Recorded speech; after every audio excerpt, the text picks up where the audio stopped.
1001 شب، راز پنهان کتاب. به نام خداوند بخشاینده و مهربان. سلام بیننده های محترم، دوستداران ادبیات، خوش آمدید به برنامه دیگر از فرازکست، برنامه 1001 شب با معرفی کتاب دیگر.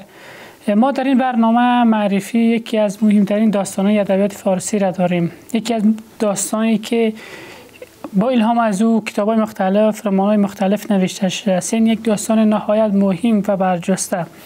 داش عاقل، نوشته صادق هدایت، نویسنده بوفیکور، مهمترین رمان ادبیات فارسی. ما در این برنامه روی داش عاقل می رویم، اینکه چگونه یک داستان است و دارای چگونه یک مضامین است، از نگاه داستان نویسی در کجا موقعیت دارد و چه پیامی برای ما دارد و این داستان در ادبیات ما از چه جایگاهی برخوردار است. و قول منتقدی، داش عاقل روایت نو از انسانی روز ایران است، از انسان روز فارسی زبان که در ایران یا افغانستان یا کشور دیگری زندگی می کند، دارای خاصیت و خصلت‌های روز هست، نه اون خصلت‌هایی که انسان قدیمی حوزه ادبیات فارسی داشته است. در این داستان چند شخصیت برجسته است، از جمله داش عاقل و کاکا رستم حاجی اکبر. این دو شخصیت ها دارای زبان مختلف، مستقل، دارای حرف و پیامی مهم و مستقل خود و دارای یک قیافه، یک شخصیت مستقل خود هستند. نوع نماینده جامعه ایران و نماینده از طایفه‌های مختلف جامعه هستند که در این داستان گرد هم آمدند و صادق هدایت آنها را با هم جمع کرده نوشته تا توانسته باشد حرف خود را، تجربه خود را، یک روایت تازه نوی از زبان خود از ایران داشته باشد. داش عاقل مرد سخاوتمند، کاکر، عیار و انسان دوست در جامعه است و در کنار این ضد قهرمان کاکا رستم است، مرد جنگجو، اذیت کننده و مردی که بیشتر تلاش میکند هم به داش عاقل آسیب برساند، هم به آدم‌های دور و بر او و هم به اجتماع زورگویی میکند، قلدری میکند، از راه‌های مختلف پول به دست میآورد. اما داش عاقل که قهرمان داستان است و شخصیت محوری داستان است، تمام هم و غم و تلاشش این است که توانسته باشد برای مردم خود، برای اهالی شیراز خدمتی کرده باشد. برای همین است تمام مردم او را دوست دارند و طرفدارش هستند و برش مراجعه میکنند تا مشوره بگیرند و تا بتوانند با کمک داش عاقل کارهای بزرگ خود را انجام بدن. شخصیت سوم داستان حاجی اکبر است، مردی که در حال مرگ است، وصیت میکند داش عاقل سرپرستی خانواده‌اش را به عهده بگیرد و یک دختری دارد که بعدا داش عاقل عاشق آن دختر میشود.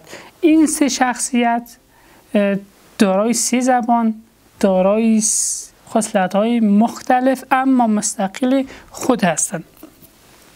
در داستان داش عاقل تلاش میکند وظیفه خود را که محافظت و مراقبت از خانواده مرجان یا حاجی اکبر است را به خوبی انجام بده و دشمنش که داستانم با آن آغاز میشه، همه اهل شیراز میدانستند که داش عاقل و کاکا رستم سایه یکدیگر را به تبر میزدند. اینطور یک دشمن جانی و محکمی که دارد، کاکا رستم تلاش میکند هم به خانواده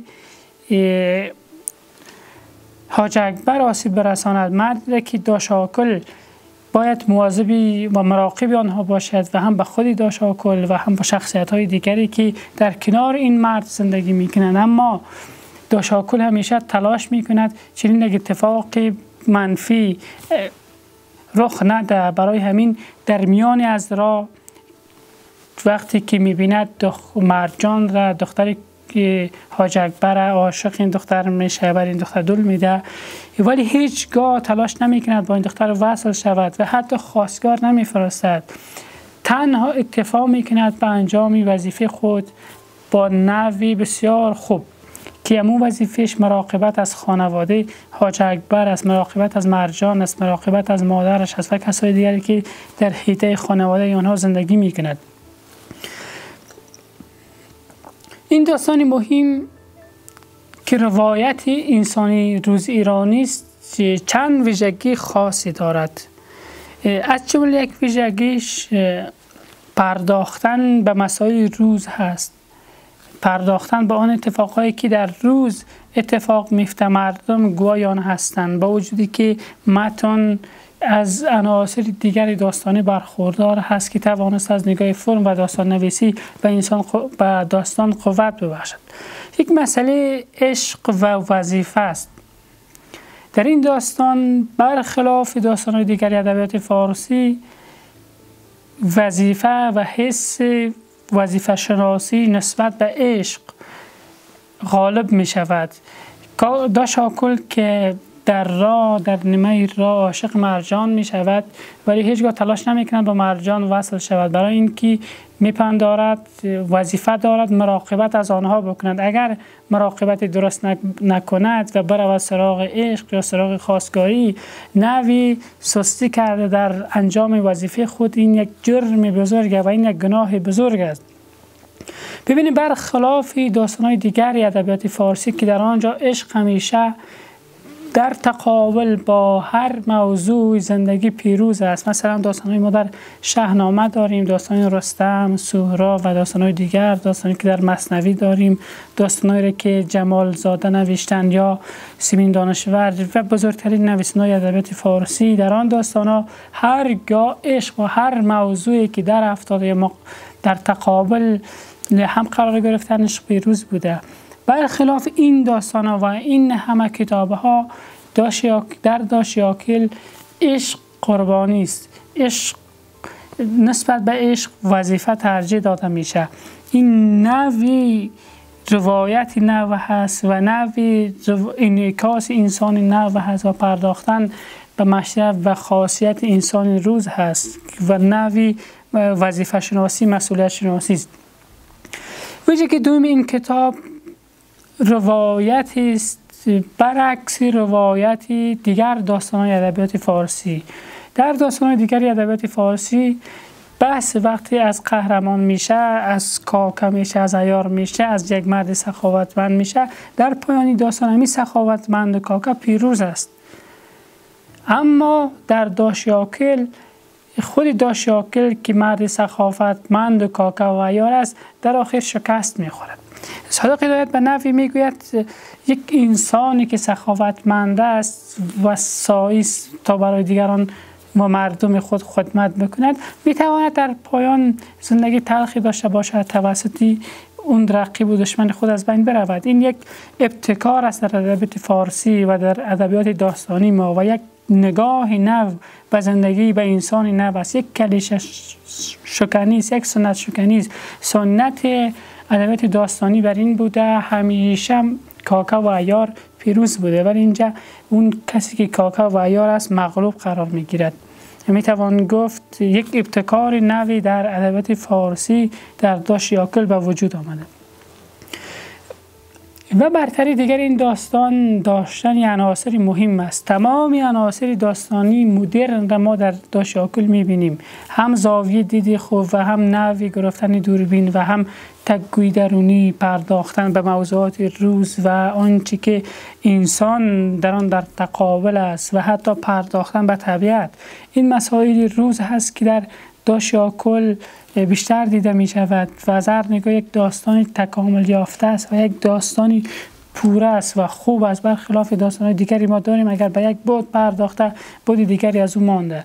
از نگاه زبان هم داشیاکل داستانی بی نهایت خوب است. زبانی شاعرانه داره و یک زبانی بسیار رسا و شیوا، توانسته هم برای شخصیت ها زبان مستقل خود بده و هم اون زبان معیاری را رعایت بکند. می‌بینیم یکی از مهمترین ویژگی داشیاکل این است که هر شخصیتش زبان خود را، خصلت خود را، خوی خود را و حرف خود را داره. هر شخصیت نسبت به شخصیت دیگر تغییرتر است. هر انسان طبیعتاً شخصیت خود را داره، امضای خود را داره. دو انسان شبیه هم نیستن، از طوری که انگشتشان، اعضای بدنشان میبینین یک تفاوتایی در آن دیده میشه و میتور در خاصیت انسان ها تفاوت دیده میشه، در خصلتشان، در نوع نگاهشان به زندگی، به عشق، به دین، به موضوعات دیگر، به رویدادهای سیاسی اجتماعی. همینطور شخصیت های داشیاکل هستند. هر شخصیت زبان خود را داره، از زبان خود، از نگاه خود، با فهم خود، با درایت خود به جهان میبینه، با ایران میبینه، به دشمن خود میبینه. یعنی مثل اکثر داستانهایی که ما شاهد هستیم، تمام شخصیت یک زبان یک خاصیت ندارن. اینجا هر شخصیت یک شخصیت منحصر به خود که میتوان گفت یک داستان موفق از این نگاه هم در ادبیات فارسی داشیاکل است. اما این داشیاکل یک داستانی نیست تنها در ایران پابرجا مانده باشد یا مشهور شده باشد. بیرون از ایران هم این داستان خواننده های زیادی داشته، در افغانستان، در ادبیات ترک و در ادبیات کرد. در این ادبیات ها حتی سعی شده با الهام و با اقتباس از داشیاکل یا حتی از صحنه های داشیاکل رمان نوشته شود، داستان نوشته شود. ما شاهد این واقعه در ادبیات کرد هستیم، در ترک هم هستیم. اما در ادبیات افغانستان، فارسی افغانستان هم ما کتاب‌هایی را می‌بینیم یا با الهام از داشیاکل نوشته شدند یا نوع اقتباسی از داشیاکل بودند یا هم زیر تأثیر ادبیات داشیاکل زنده شدند، خلق شدند. از جمله کاکششبر. وقتی ما نگاهی بندازیم بر رمان کاکششبر و شاه دختر پریان حضرت نوری زریاب، یکسانی و یک شباهت‌های خاصی بین این دو رمان وجود دارد. در کاکششبر قصه کاکه هاست، قصه مردی عیار است، مردی سربلند، و هم قصه مردی ضعیف ناتوان است که دشمن این مرد است. و در این کاکششبر یک توتی راز میگه و آنقدر راز میگه شخصیت داستان، قهرمان داستان تبدیل میشه به یک مرد خردمند از یک اربابی که چیزی بیشتر نمیدانسته. و همچنان پهلوان ها در این داستان در کاکششبر میروند، آسیب میبینند، شکست میخورند، مغلوب قرار میگیرند. در واقع تمام این موارد قبلا در داشیاکل وجود داشته، نوشته شده. آنجا کاکه است و آن کاکه مغلوب قرار میگیره در پایان که خود داشیاکل است. و در آنجا توتیس وقتی که داشیاکل میبیند مرجان شوهر میکنه و مرجان ضعیف میشه و خودش هم ضعیف میشه و در بستر مرگ قرار میگیره، تنها یک توتی میخره و برای توتی تمام قصه های خود را میگه. از مرجان میگه، از عشقش میگه، از عشقی که پنهان کرده، هیچ جای افشا نکرد، و از حس مسئولیت شناختی و وظیفه شناسی خود میگه. در پایان وقت داشیاکل تمام میشه، از دنیا میرود، برای مرجان توتی تمام قصه ها و راز داشیاکل را بازگو میکنه. همینطور توتی که در کاکششبر وجود داره برای این مرد و برای این قهرمان داستان همیشه راز میگه، راز جهان را میگه. یک شبیه یک انسان حکیم است که به حکمت میپردازه، به مسائل روز، به دغدغه و فلسفه میپردازه. شباهت دیگر این داستان با مردار قوله است. داستان اکرم اسمان داره. یکی از داستان‌های خوب در ادبیات افغانستان مردار قول است نویسنده کوچه ما اکرم اسمان که نویسنده خیلی مشهوری است، زبانی بسیار ساده، صمیمی، روان داره داستانش. اما این داستانش مردار قول است با داشیاکل یک همزاد پنداری و یک یکسانی بسیار نزدیکی دارد. در مردار قوله است، مرد هست عاشق میشه، خود را پنهان میکنه، مردی کاکه است شکست میخوره و انسانی هستن که ضد قهرمانن یا مخالف این مرد هستن، در آخر پیروز میشن. تمام اتفاقایی که قبلا در داشیاکل افتاده بود. برخی منتقدین بدین باور هستند که کاکششبر، مردار قوله است، داستان‌های دیگری که در ادبیات افغانستان و در ادبیات ایران به وجود آمدن بعدها خلق شدن به نوعی یا تاثیر پذیرفتن از داشیاکل یا هم با الهام از داشیاکل نوشته شدن. میتوان گفت داشیاکل بر روایت تعریف انسان روز ایران است، تعریف و باستاب جامعه روز ایران است، جامعه‌ای که در آن تلاش میکنند همیشه به نفع خود یک کار انجام بدهند و همیشه سعی می شود کارهایی که بیشتر مفید است با انسان‌های دیگر و کارهایی که در اجتماع بیشتر بازتاب پیدا می‌کنند با نوی مورد یورش و سرکوب قرار بگیرد از طرف کسایی که مخالف این روند هستند یا این عقیده هستند. یا میتوان گفت داشیاکل یک روایت نو است و یک پدیده نو و یک کتاب نو با نگاهی نو در ادبیات داستانی است و یک کتاب کلیشه شکن، سنت شکن است. برخلاف دیگر داستان‌های ادبی فارسی هم موضوع نو دارد، هم مضمون نو و هم عناصر نو، هم نوع نگاه تازه بر جامعه، به ما حول خود، به انسان‌ها و حتی به طبیعت دارد.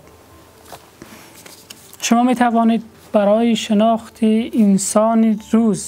انسان روز ایران، افغانستان داشیاکل را داشته باشید و او را بخوانید تا بیشتر بفهمید و همچنان داشیاکل می تواند شما را در راستای داستان نویسی و خوب نوشتن داستان کمک کند، چون از هر نگاه یک داستان پخته و تکامل یافته است. بینندگان محترم، تا اینجا که با ما بودید امیدوارم از بحث و از معرفی کتاب لذت برده باشید. برای معرفی کتاب دیگر که ملت عشق است اثر الیف شافا، کتابی که تا هنوز بیش از 500 بار بازچاپ یافته است. چرا اینقدر بازچاپ یافته است؟ در برنامه دیگر با ما باشید و هم روی این کتاب بحث میکنیم و هم برای تعقیب کردن برنامه دیگری فراسکست چینل یوتیوب ما را دنبال کنید. تا برنامه بعد، خدا حافظ.